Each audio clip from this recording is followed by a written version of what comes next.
toutes et à tous et bienvenue dans notre troisième petite vidéo dédiée à Pixlr et à ses outils. Nous avons déjà vu la partie focus, la partie ajustement. Il y a également une nouveauté qui est assez intéressante, qui se développe énormément et qui est toujours très aimée des gens qui débutent avec les outils de création graphique. C'est une partie dispersion. Vous savez, ces petits effets où on voit une photo, il y en a tous les éléments qui s'évasent petit à petit, qui disparaissent, pour donner un petit peu un effet, comme quand vous savez qui vient claquer des doigts dans Avenger, pour avoir ce même effet. Et du coup, ils ont fait un module qui permet de mettre ça en place à partir d'une photo. Vous avez juste à peindre à un endroit, vous définissez le type de couleur que vous voulez, le type de poussière, et hop, ça crée l'effet tout seul. C'est assez intéressant et c'est assez rapide à prendre en main, donc c'est pour ça que je vous en parle aujourd'hui. Si jamais vous avez des questions, vous connaissez le principe, vous venez liker, vous partagez, vous commentez, vous faites tout ce que vous voulez. Si vous voulez pas, c'est pas grave. Si vous le faites, tant mieux, moi ça me va. Et puis dans tous les cas, moi je vous souhaite un bon visionnage de la vidéo, et je vous dis à tout de suite. Nouvelle vidéo de notre série sur les nouveautés de l'éditeur de photos Pixlr, avec une nouveauté encore une fois premium de Pixlr X qui s'appelle aujourd'hui la dispersion. Vous le retrouvez ici avec une sorte de petit essaim d'abeilles. C'est encore une fois une fonctionnalité premium mais que je trouve assez intéressante. On peut voir ici la possibilité de l'utiliser sans enlever la watermark, donc ici les petits traits.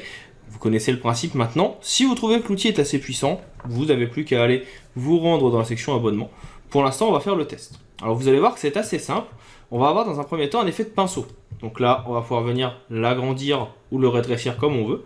Et le principe, ça va être de venir peindre à l'endroit où on veut créer cet effet de dispersion. Par exemple ici. Vous venez cliquer et automatiquement la dispersion se met en place. Alors là, elle n'est pas forcément dans le sens que je souhaite. Vous pouvez venir définir ici le type de forme que vous voulez pour votre dispersion. Et vous allez pouvoir avoir surtout la possibilité de définir l'échelle, la taille de la dispersion, la quantité, donc est-ce que c'est quelque chose qui doit être plus ou moins grand, la direction, là on voit que ça part dans une direction mais on peut venir la changer, donc soit vers la gauche ou vers la droite, et de cette façon vous voyez que très rapidement, en jouant sur les échelles de points, en jouant sur la quantité, on peut venir donner un effet graphique assez intéressant. On peut venir également modifier ce qu'ils appellent le spread, c'est-à-dire que c'est l'espacement entre les différents points. Donc est-ce qu'on les veut très serrés ou au contraire espacés? Est-ce que l'on veut les avoir compressés, c'est-à-dire qu'on voit qu'ils vont devenir de plus en plus petits au fur et à mesure qu'ils s'écartent? Et est-ce que vous voulez ajouter ou non un effet d'ombre? C'est pas forcément très très beau cet effet d'ombre porté, mais ça a le mérite d'exister. Et donc vous avez plusieurs formes, des cercles, assez classiques, un hexagone, qui va être en fait tout simplement des points hexagonaux avec 6 côtés, des carrés, ça peut être assez intéressant, bien sûr le traditionnel triangle, ou alors des formes un peu plus graphiques avec des cœurs. Par exemple ici ça peut être l'occasion de venir mettre des petites échelles de couleurs. Vous pouvez mettre des étoiles ou des croix, ou encore ce qu'ils appellent le glimmer, qui est assez intéressant. Si vous souhaitez changer votre effet de dispersion, ça va très très vite. Vous venez recliquer sur le masque ici, vous choisissez la taille de votre pinceau, et puis vous avez juste à venir repeindre. Donc par exemple ici, vous pouvez venir demander à ce que ce soit plutôt à cet endroit.